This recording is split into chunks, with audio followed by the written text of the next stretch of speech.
On pourrait répondre de façon précise à cette question si on connaissait les causes du cancer des enfants. Mais on ne connaît pas les causes du cancer d'enfants. Pour le cancer d'adultes, on peut dire que le tabac, par exemple, est la principale cause des cancers du poumon, par exemple chez l'adulte. Que le virus, papillomavirus, est la principale cause du cancer du col de l'utérus chez l'adulte. Chez les enfants, on ne connaît pas les causes de cancer. On peut considérer que le cancer est dû au hasard. Voilà, le discours que l'on a avec les parents, c'est de la faute ni d'eux, ni d'un contexte particulier, c'est du hasard. Voilà, sauf peut-être pour un cancer de l'enfant, qui est le lymphome de Burkitt, dont j'ai parlé tout à l'heure, pour lequel on sait qu'il y a une relation avec un virus particulier, qui est l'Epstein-Barr virus, et avec un processus de baisse de l'immunité, parfois lié à des phénomènes de palu répétés. Mais on ne connaît pas les causes des cancers des enfants, donc c'est difficile de répondre de façon spécifique à la question. Mais il n'est pas héréditaire. Le cancer de l'enfant n'est pas une maladie héréditaire, à part quelques cas très particuliers, mais généralement, le cancer de l'enfant n'est pas une maladie héréditaire. Professeur, au Sénégal, nous avons 14 régions. Quelle est la région la plus touchée chez nous? Alors, il n'y a pas d'études qui permettent de dire quelle est la région la plus touchée. Les malades que nous prenons en charge viennent en grande partie des villes les plus peuplées, et c'est logique. Donc c'est une question de répartition des populations et non pas de région. Donc évidemment de la région de Dakar. Beaucoup viennent de la région du nord, donc le long du fleuve, et puis du centre, pour ceux qui est de Ziguinchor. Mais globalement, je ne pense pas qu'il y ait une région qui soit plus atteinte que d'autres. Théoriquement, ce n'est pas logique. Et de toute façon, il n'y a pas d'études qui permettent de dire qu'il y a une région plus atteinte qu'une autre. Professeur, nous savons que certaines pathologies comme le paludisme ont un programme, notamment le PNLP. Est-ce que le cancer a un programme mis en place par l'État et les bailleurs et certains partenaires pour une meilleure prise en charge? Alors c'est en train de se mettre en place petit à petit. Il faut savoir que les pays d'Afrique subsaharienne, les pays en développement, ont énormément de défis à combattre au niveau des politiques de santé. Et il est évident que les principaux défis des décennies précédentes étaient la malnutrition, les problèmes liés à la prématurité, les infections, le paludisme. Voilà, tout ça, c'était des priorités qui faisaient que le cancer ne pouvait pas être une priorité. Aujourd'hui, hélas, le cancer et les accidents cardiovasculaires pour ce qui est de des adultes deviennent la priorité majeure de ces pays. Et donc les politiques sont en train de se mettre en place de plus en plus. Et il y a un programme qui est en train de travailler, on y a beaucoup travaillé les dernières années, qui intéresse principalement l'adulte, puisque les cancers des enfants ne représentent que 2 à 3% de l'ensemble des cancers. Donc il est logique que ce programme s'adresse principalement aux adultes, puisqu'on parle de santé publique, mais l'enfant n'est absolument pas oublié. Et donc nous profitons justement de tout ce qui est fait pour l'adulte pour aussi mettre en place des programmes pour les cancers des enfants. Les enfants font aussi la chimio avant ce constat de cancer. Oui, absolument. Ils partagent le même appareil qu'avec les adultes. Alors, les cancers des enfants sont différents des cancers des adultes. On a dit qu'il s'agit de plusieurs maladies et c'est encore très très valable pour ce qui est le cancer de l'adulte et le cancer des enfants sont deux maladies très différentes. Si les moyens de prise en charge peuvent être à la base les mêmes, à savoir la chimiothérapie, la chirurgie et la radiothérapie, les protocoles sont évidemment différents. On peut dire que les cancers des enfants sont plus agressifs que les cancers des adultes. Il s'agit de véritables urgences oncologiques. Et les traitements des cancers des enfants utilisent les mêmes moyens, mais avec des protocoles qui sont évidemment différents.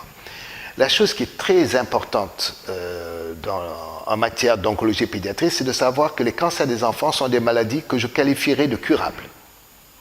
Puisqu'on a l'idée que le cancer est une maladie terrible, qui est le plus n'est pas vrai. Le cancer d'enfant, dans les pays développés, 80% des enfants qui ont un cancer guérissent de leur cancer. Et quand je parle de guérison, je ne parle pas d'un enfant qui va mieux pendant quelques temps et qui va rechuter. Je ne parle pas de rémission. Je parle de guérison définitive après un délai suffisamment long pour affirmer à l'enfant et à sa famille, voilà, le combat est gagné, vous êtes guéri de votre cancer, et l'enfant continue une vie normale comme tous les autres enfants. Donc c'est des maladies curables, et ça c'est important de le souligner. Alors les moyens dont on dispose, c'est la chimiothérapie principalement. La chimiothérapie est pratiquement incontournable dans le traitement des enfants atteints de cancer. Pour beaucoup de cancers d'enfants, la chirurgie joue un rôle important. Et puis parfois, dans quelques cas, la radiothérapie. Mais la chimiothérapie est vraiment l'outil principal. Et quand on sait que les leucémies sont les cancers les plus fréquents chez les enfants, au Sénégal en particulier, mais dans le monde, une leucémie ne se guérit pratiquement qu'avec de la chimiothérapie. Il y a quelques rares indications de radiothérapie, mais c'est principalement de la chimiothérapie. Il n'y a pas de chirurgie dans le traitement des leucémies de l'enfant, des leucémies en général d'ailleurs. Professeur, vous pouvez nous expliquer que le cancer est dû au hasard.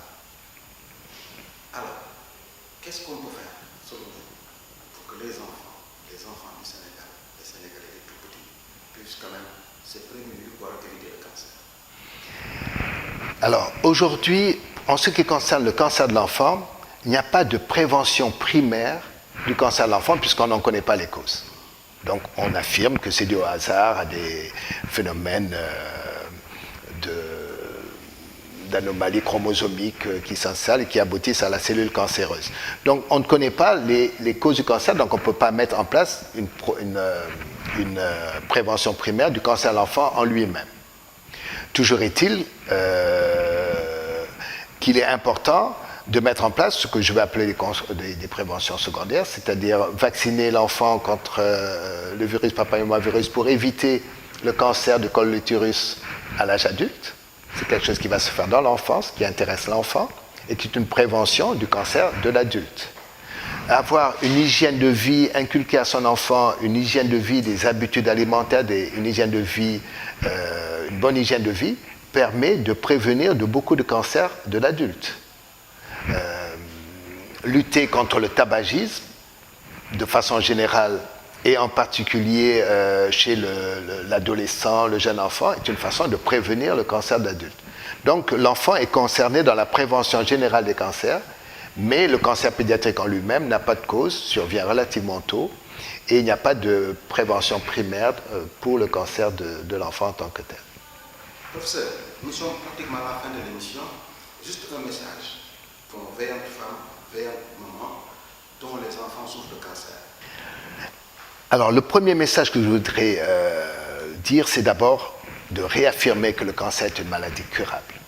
C'est une maladie pour laquelle l'enfant va se battre avec sa famille, avec le corps médical, et vaincre ce type de maladie terrible. C'est une grande victoire pour l'enfant, la famille, et pour nous aussi, corps médical, lorsqu'on arrive à guérir un enfant. L'enfant aura d'autant plus de chances de guérir que son diagnostic sera précoce. Donc le premier message que je vais faire passer, c'est aux mamans.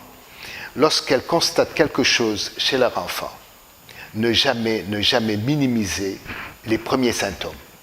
Tous les cancers ont des premiers symptômes qui, hélas, ont été minimisés parce qu'on a dit qu'il fallait voir le guérisseur, parce qu'on a dit qu'il faut prendre de la peau de perlimpinpin et que ça va passer, que ce n'est rien. Il ne faut jamais accepter ce type de discours. On est au XXIe siècle. Il faut toujours écouter ce que dit le médecin. En tout cas, l'agent de santé, par rapport à un symptôme qui nous interpelle chez nos enfants.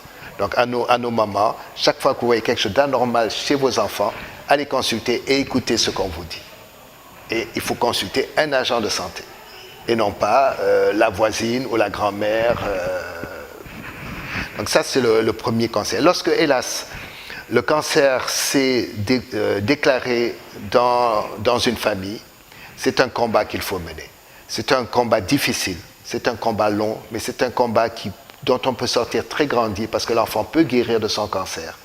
Et toute la famille, même si elle a beaucoup souffert pendant la maladie, peut s'enrichir sur le plan humain d'avoir gagné ce type de combat. Pour gagner ce type de combat, il faut faire soigner son enfant. Il faut aller vers les structures. Donc aujourd'hui au Sénégal, c'est l'unité de Dakar. Il faut suivre le traitement complètement. Un des grands problèmes, c'est quand en cours de traitement, un traitement de leucémie, c'est 2 ans. c'est normal que les familles s'épuisent sur tous les plans, psychologiques, physiques et financiers. Il faut tout faire pour que l'enfant ait son entraînement complet. Surtout s'il va mieux. Un enfant qui va mieux, ne pas se dire, bon, ça y est, c'est gagné, maintenant j'ai trop d'autres problèmes, je vais arrêter le traitement, je ne peux plus aller à mes rendez-vous. Cet enfant va hélas rejeter et n'aura plus de chance de guérir.